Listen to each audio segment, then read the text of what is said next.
Deals ఎప్పుడు కూడా సీమ్లెస్గా ఉండాలి, ప్రాబ్లం ఫ్రీ ఉండాలి. సో ఎవ్రీథింగ్ పర్ఫెక్ట్ ఉండాలి. ఎవ్రీథింగ్ పర్ఫెక్ట్ అంటే ఎటువైపు నుంచి, డెవలపర్ నుంచి, అలాగే మార్కెటింగ్ అండ్ సేల్స్ నుంచి, అన్నిటికన్నా ముఖ్యంగా క్లయింట్ నుంచి కూడా. బట్ చాలామంది క్లయింట్స్ మైండ్ సెట్ ఎలా ఉందంటే, ఇది చెప్పే ముందు ఇంకొక విషయం చెప్పాలి. ఎస్, రియల్ ఎస్టేట్లో రాంగ్ ప్రాక్టీసెస్ లేవా అంటే పెద్ద ఎత్తున ఉన్నాయి, నేను కాదనట్లేదు. క్లయింట్స్ని మిస్గైడ్ చేసే డెవలపర్స్ ఉన్నారు, మార్కెటింగ్ అండ్ సేల్స్ పీపుల్ కూడా చాలామంది ఉన్నారు. బట్ క్లయింట్స్ అలర్ట్గా ఉంటే, తక్కువకు వస్తుందనో ఇంకో దానికో ఆశపడకుండా ఉంటే వీళ్ళ ట్రాప్లో పడే అవకాశం ఉండదు. సో ఇది గమనించాలి. ఏది కూడా తక్కువకే రాదు, ఊరికే రాదు.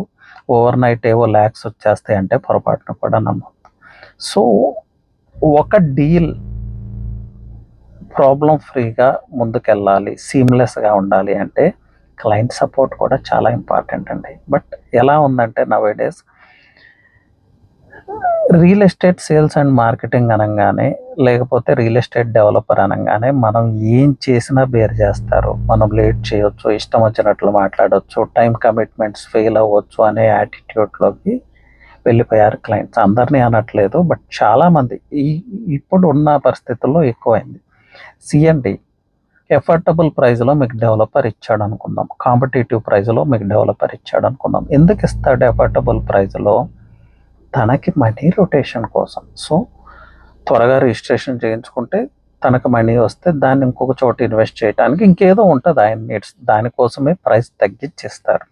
పర్టికులర్గా ఈ మార్కెట్లో ఇది బయర్స్ మార్కెట్. బట్ మీరు వన్స్ ఆ టోకెన్ అమౌంట్ ఇచ్చినప్పటి నుంచి స్టార్ట్ అవుతుంది. 2 డేస్లో అగ్రిమెంట్ అన్నది 20 డేస్ అవుతుంది. 10 డేస్లో రిజిస్ట్రేషన్ అన్నది 2 మంత్స్ అవుతుంది, 3 మంత్స్ అవుతుంది.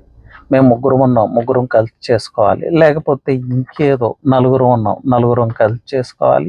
ఏవో చెప్పే రీజన్స్ కూడా అకౌంటబుల్గా ఉండవు, సిల్లీగా ఉంటాయి.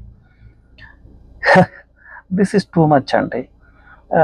సో ఇలా చేసినప్పుడు క్లయింట్స్ కూడా నష్టపోయే అవకాశం ఉంది. ఫర్దర్గా మీరు ఆ డెవలపర్ నుంచి సపోర్ట్ తీసుకోలేరు, ఎందుకంటే మీరు ఆల్రెడీ వాళ్ళని ఇబ్బంది పెట్టున్నారు. అలాగే marketing and sales people, Hyderabad real estate నడిపించేదే వీళ్ళతో సఖ్యత లేకపోతే రేపు మీకు ఏదన్నా రీసేలో ఇంకొకటో సంథింగ్, లేకపోతే ఇంకొక మంచి ప్రాపర్టీ అక్వైర్ చేసుకోవాలి, వీళ్ళు మీకు సపోర్ట్ చేయరు.